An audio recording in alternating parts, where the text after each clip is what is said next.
about how to be confident. And this seems like it's like a title that's too good to be true. And I do sometimes see these kinds of talks like, oh, am I actually going to be confident after? What is it? But for me, it's super important to be able to share not just what I've learned, but practical things you can actually do. Because I hate going to talks where it's like, okay, well, you just gave me something high level. Now what? So I'm going to leave you today with a lot of really exciting, cool, practical things. Are you going to be 100% confident at the end of this talk? No, I'm just going to set expectations, but you will be on your way to practicing to be there. So, just do a bit of an intro to me. So, I am a product manager. I've been in product for about 6, 7 years now. I've also been coaching. So, I coach people in their job search with a company called the Intentional Product Manager based in the States, but we coach people all over the world. And I've also recently forayed into the world of fashion design. And actually, just a secret between us, I'm actually pursuing fashion design, well, part-time at the moment, but I hope it to be my full-time job one day. So we can very happily talk about creative things after this, but I'll move on. So I do some stand-up comedy. Shameless plug for my Instagram account. Please do give me a follow. My follower account apparently matters in the world of comedy. So yeah, come see some jokes. I am on the open circuit here in London and the UK. I've been in the UK for 12 years, but I'm originally from Canada. That is why I do not sound British.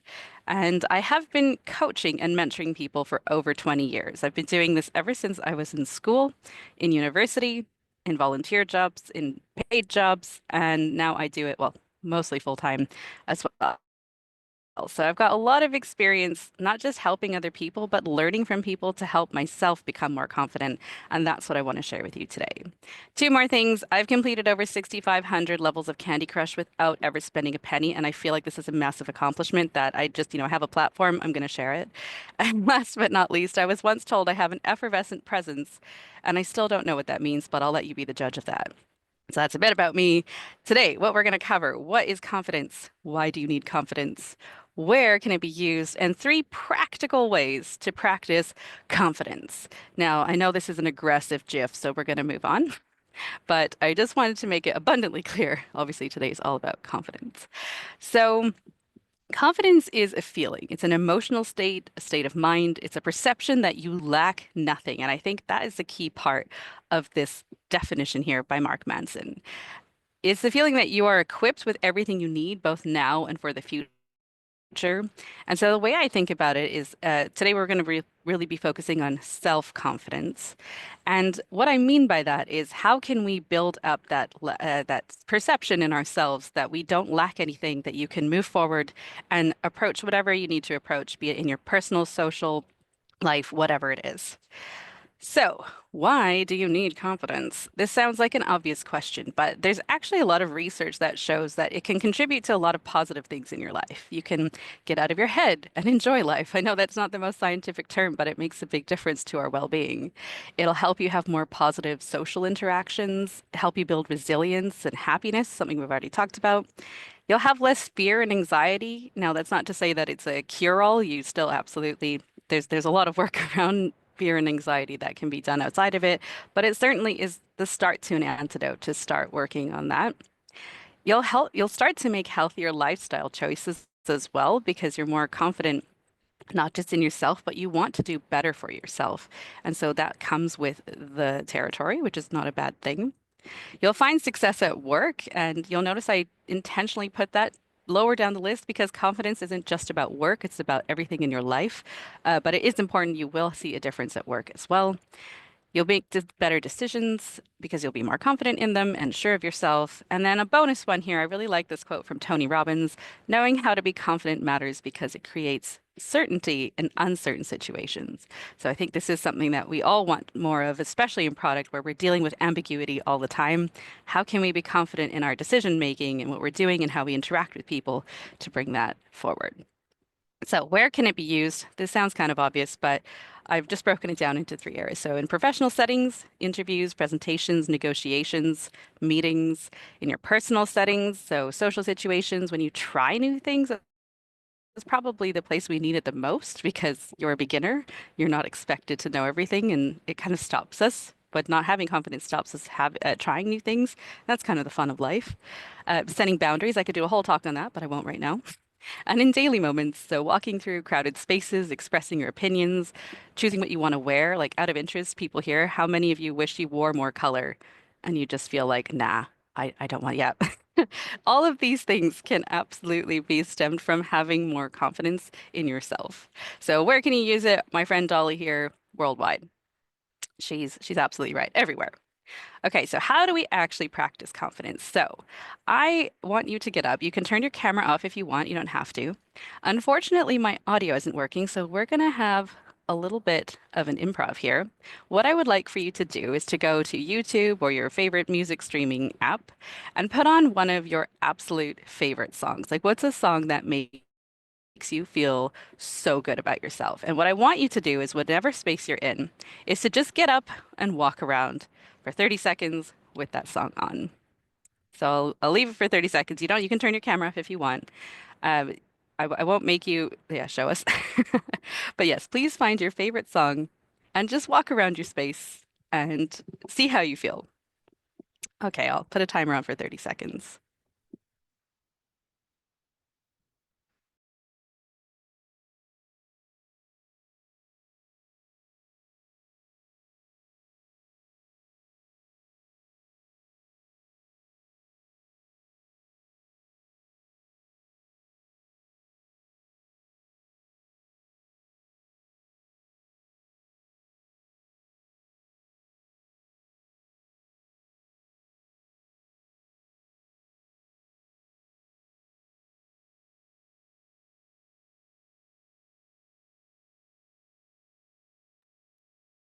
All right, that's about 30 seconds. If you're having a great time, keep on going. But otherwise, please do come join us here again.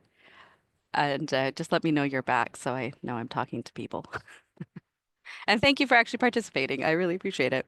Okay, so we were up, we were walking, and I would love to know, were you walking any differently? Were you walking maybe taller? Were you, thanks, Adam, that was fun. Did you find that you maybe more firmly put your foot down? Were your shoulders back? I don't know. What was different? You can put it in the chat or unmute yourself. I'd love to know what felt different about that walking around versus your everyday, I'm on a commute or I'm in the office, We if you want walked to like a share. bit of a strut, bit of a like Mm-hmm. felt the vibes a wee bit. Yeah, I had it up nice and loud as well, so it just felt like I was like right in that Yeah, moment. you're in it. Amazing. I love that. Great. Yeah, Anyone else want to share? similar, like just I don't know, a bit lighter. Like when I used to bike into work, I used to listen to my favorite tunes before the day, and it would just really help. I hadn't thought about doing it during the day, so I like that. Mm, okay, cool. So, yeah, anyone else want to share in the chat? No, that's fine. Okay, so thank you for actually participating. I appreciate it. I know it's very strange to be walking around your own space with music on, but it is one of the things I will suggest. I'll tell you in a bit more detail. So, the first thing that I have, so three sets of tips for you. The first one is all about confidence preparation, I'm calling it. And our good friend Moira here, if you watch Schitt's Creek, she does have a way with words, and she's not wrong. So we prepare for a lot of the most incredible moments in our life, don't we? Like you plan to buy a house, or you plan a wedding, or you plan if you have a kid, you plan for a job interview. But you can actually plan for the moments where you're going to need confidence more regularly than you think. So, one of the things that I always suggest to people that I coach, and actually I still do it myself, I did it before this call as well, is to have a pre-meeting or a pre-interview routine. So this is when you know you're going to give a really big interview or a meeting, or it could be something like a big presentation. If you didn't stand up before you go on stage, whatever it is you're doing to perform, how can you get yourself in the mindset to help you succeed? So here are the three things that I do. I get a fresh glass of water, or in this case, a bottle. I go to the loo so I don't have the nervous peas. And then I do a bit of power posing. Maybe you've heard of this. There's a very famous TED Talk by Amy Cuddy, and she has this wonderful talk. I've got some resources at the end, so if you haven't seen it, you can see it there. about how people who, when they're feeling confident and when they win, whether or not they can see, or there was even some participants that they did the study on who were blind, they actually had the same physical reaction to winning, which was like having your hands up or like Superman pose. And it just kind of goes to show how actually your physical feeling and your body can actually help your mindset. And then the other way around, if you already feel that way in your mind, you can actually have your body react a certain way. So, by doing these physical things to help you feel more confident and in the right headspace to tackle whatever challenge you're doing, the easier it's going to be to do that thing when you get there. So, practical thing number two, I want you to take a minute to write down. So, whether you have notes, a post-it note, or physical notes, whatever you prefer, I want you to write down three things that make you feel really confident. So, that could be maybe there's a playlist that you listen to. Maybe it's going for a walk, getting fresh air. It could be drawing. I know someone used to doodle for a part of their pre-interview routine. So I want you to think of three things that help you make you feel your absolute best. And I'll give you 30 seconds to do that.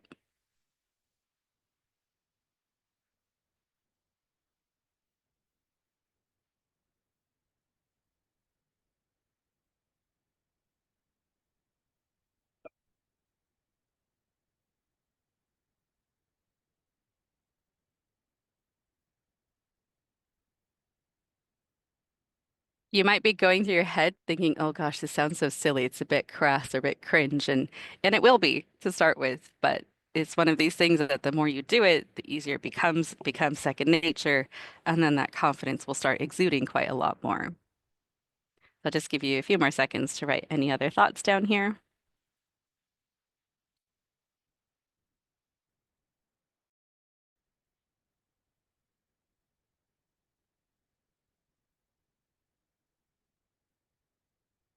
Okay, so feel free to come back to this exercise and it can evolve over time. But what I suggest you do is anytime you have something really important coming up, a presentation, an interview, whatever, carve out at least 5 minutes, 10 is ideal, to do your pre-interview or pre meeting routine and just see what a difference it makes in your mindset when you start that call. Yes, there's still going to be nerves, that's absolutely expected, but is it less? And the more you do it, does it become less over time?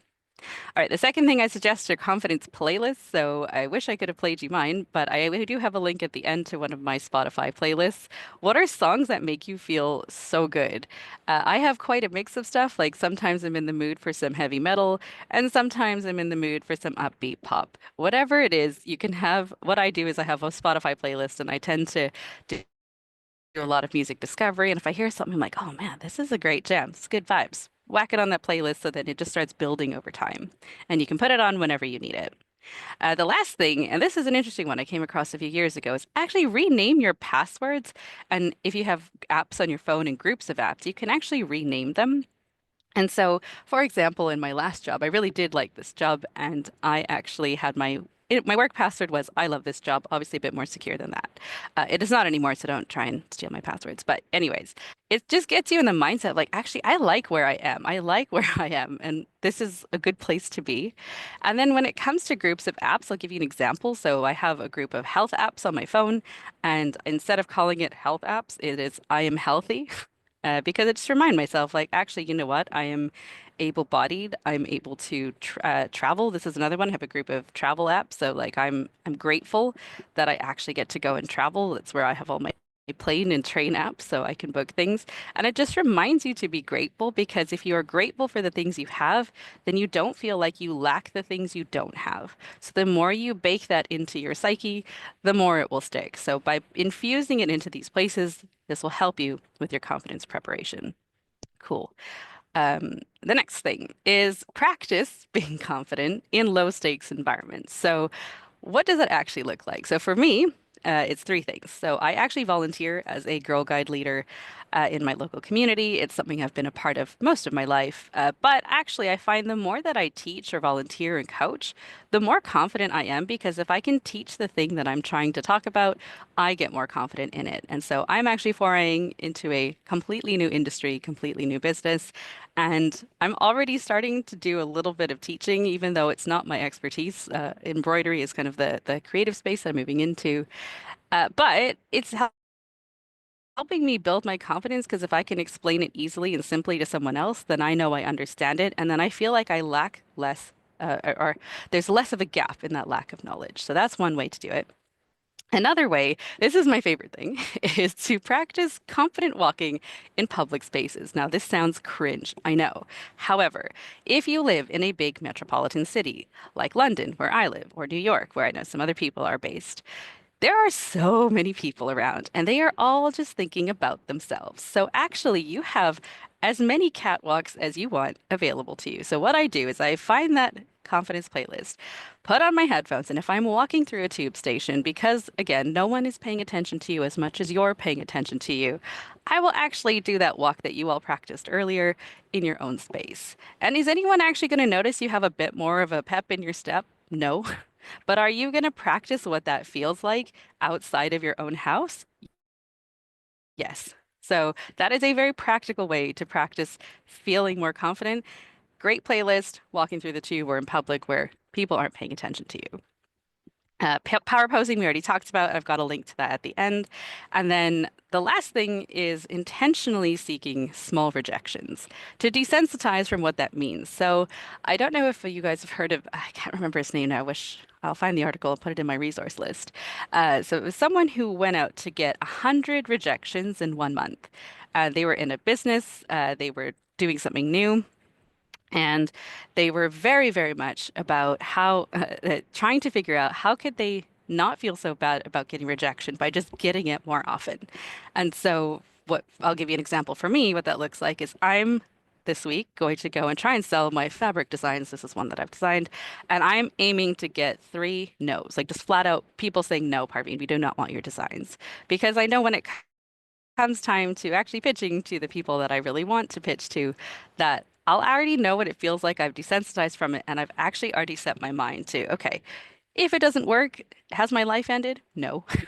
But if it does go really well and I'm more confident in the way I present it, then I'm more likely to get it. So it sounds a bit counterintuitive, but finding a way to get a no, and at work that can be like, oh, what if I propose this really crazy feature and everyone's going to say no, but you're expecting to get a no already. So it's very low stakes in that sense. So practice getting the no. And then when you are ready to work on the things you need to get a yes for, you're going to be more confident because you've already practiced what it feels like to get the no. It sounds counterintuitive. I promise. Try it and you'll see what I mean. Okay. I have one more. I think I should say number 3, reframing your self-talk. Now, this is probably the most important point of all of this because none of this matters if our mind, if that voice in our head is always telling us you're not good enough, you've got that doubt. So how do we actually reframe our mindset? Obviously, therapy is a great place to go, but that's maybe not accessible to everyone. So there's other ways to do it for free. So the first is a reframe, there's different areas that we want to maybe think about reframing our self-talk. So body image, for example. So one of the things that's really helped me is I am not my body shape. People connect with my personality. You're going to have the same personality no matter how big, small, wide, tall you are. So focus on you as a person rather than you as your physical self. And that sounds maybe a little bit new agey, but I promise you that it is something that if you stop thinking so much about the way you look and you think more about the personality you have and what you offer and your knowledge, that's going to come across so much more confident than always trying to hide the parts of your body you don't like. Okay, the next one is your expertise. I don't know everything, but you don't need to know everything. The point is that you can contribute valuable insight. And specifically in product management, the people I see perform the best in product are those who know they don't have all the answers, but they know who to ask to get the right answer. So they know which people to put in the room to get the right answers.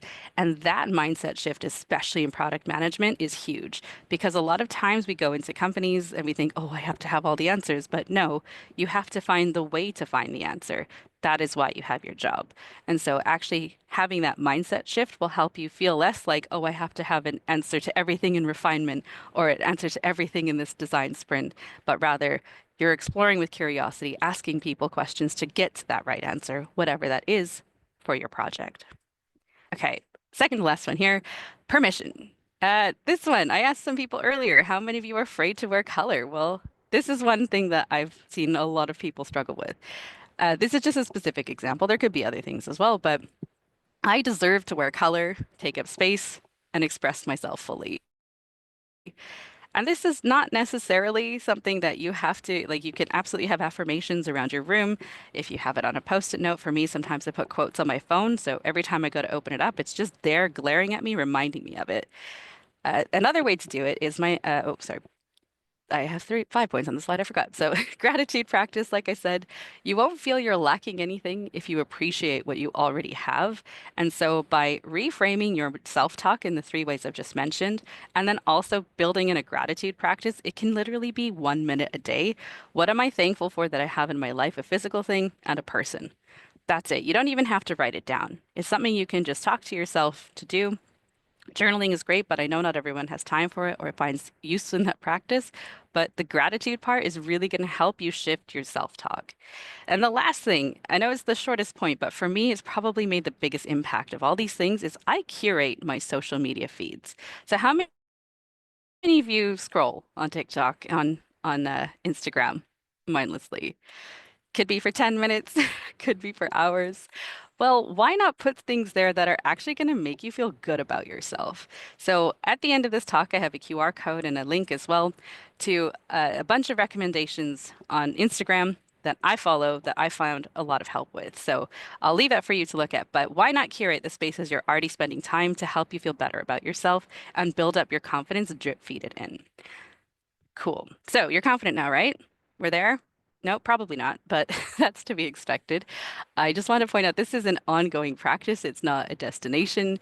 And if you can do at least one of these things every day, and you can see they weren't actually very big things, maybe overall it felt a bit overwhelming. There's a lot you could do, but even just one of these things, like follow a new Instagram account, and that will probably come up more because algorithms than the other ones.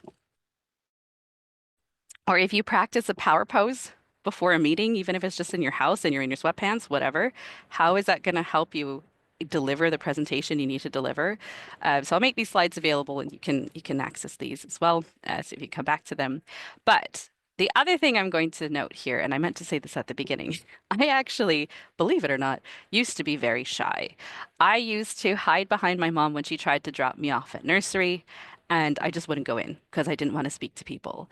Or if it was my birthday at my house, around my dining table, I would literally hide under the table when people sang happy birthday because I just didn't want to be the center of attention.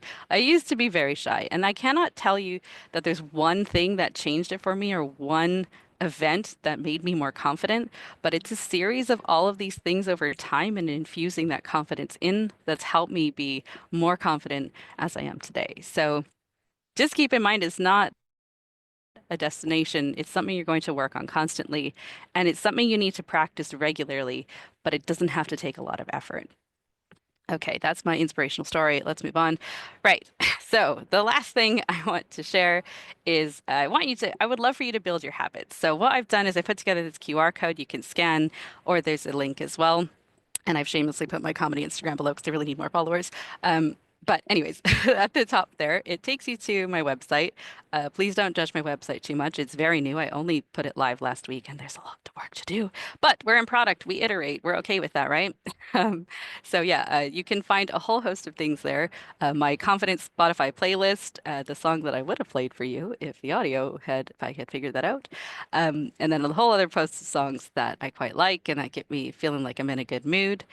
I've also got a list of resources. So where I got a lot of the information from in my slides here, you can link to the articles, the Amy Cuddy talk, for example, the TED talk, where the Tony Robbins article is from, and a few other bits as well. So I welcome any questions you might have. And yeah, thank you very much for coming.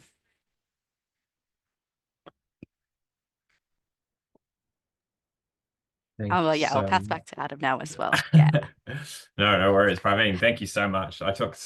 It was such a cathartic experience for me to be in this today, and I feel like I picked up on so many things. And I spent so much of my time running workshops and presenting, and it was really nice to take a step back and do fun interactive exercises, relearn some stuff for me that I may have been skipping, and also kind of just reaffirm some things. And the biggest thing was reframing your self-talk. Like for me, last year I spent time working on that, and it made such a difference to my approach and how I was thinking about just how I talk to myself, especially when you're doing a lot of unknown type things. And I think a lot of product management is that. So for me, anyway, just thank you so much. And all I know is we need to get you back. Definitely. But I'll hand over to if anyone else has any other questions or even feedback.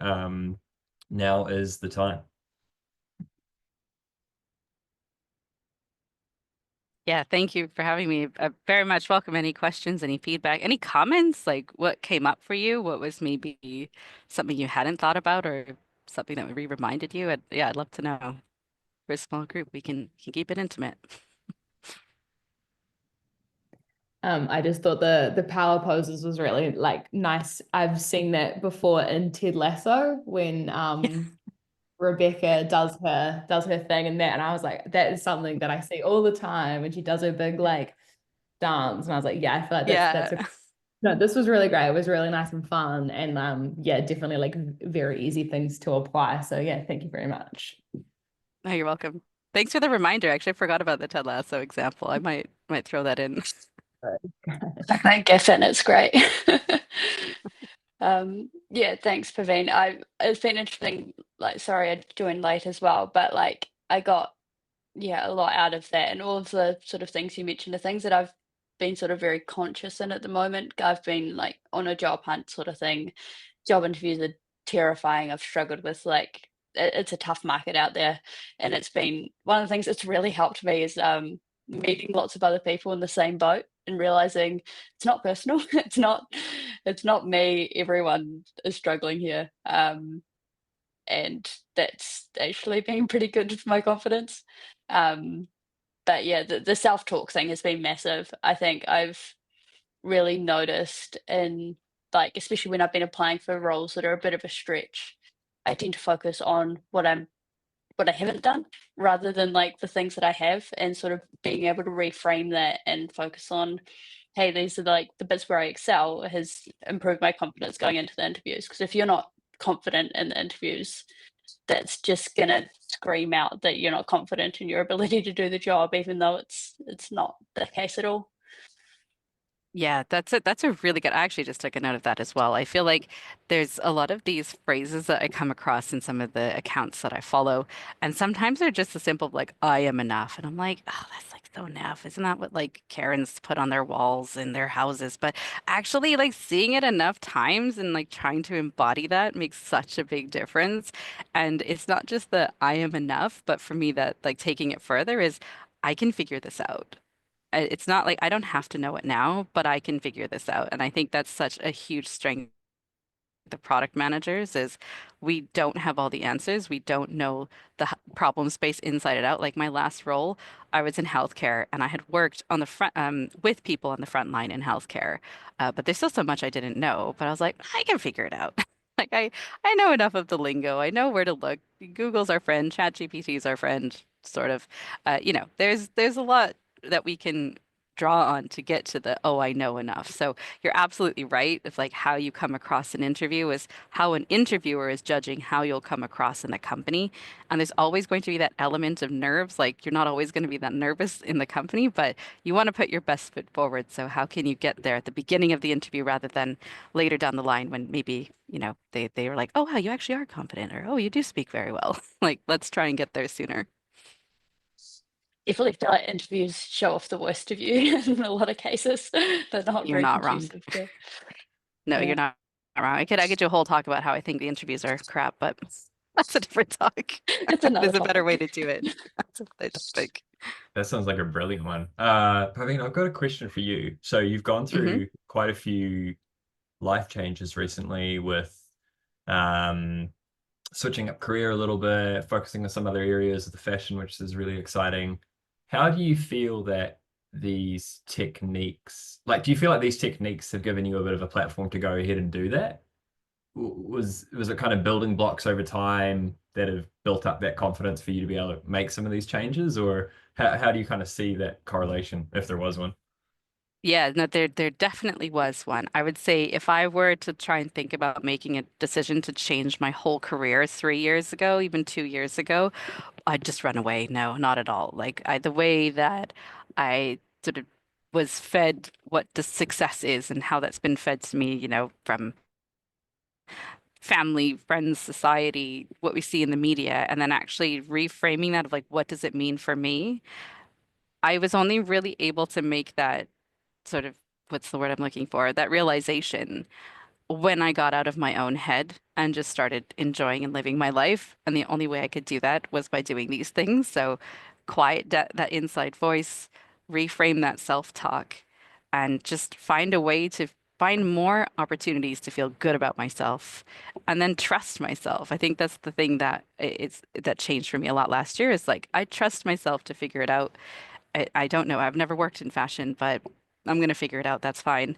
It's still very much in the product world as well. I absolutely love the product side of things. So I do juggle both, in case you're wondering. So I do about half my time is coaching people in their job search for an established company, and then the other half is me figuring out how to run a business and spending time being creative and that. So I sort of do a half and half. But yeah, the trusting myself was probably the biggest hurdle, and I don't think I would have gotten over that had I not done all of these things first. Yeah, that's awesome. And trusting yourself from that confidence. Mhm. I'd love Yeah, to very throw that cool. question back to you, actually, because you also come from like a sort of standard 9 to 5 product world, and that's not a bad place to be. It's, that's kind of to be expected. It's more of the norm. And then you jumped into, running your own training company. So yeah, what was it for you that changed? Um, a pretty good redundancy package at the beginning. Fair. Good Um, honesty. It's very honest. yeah. So that was the push.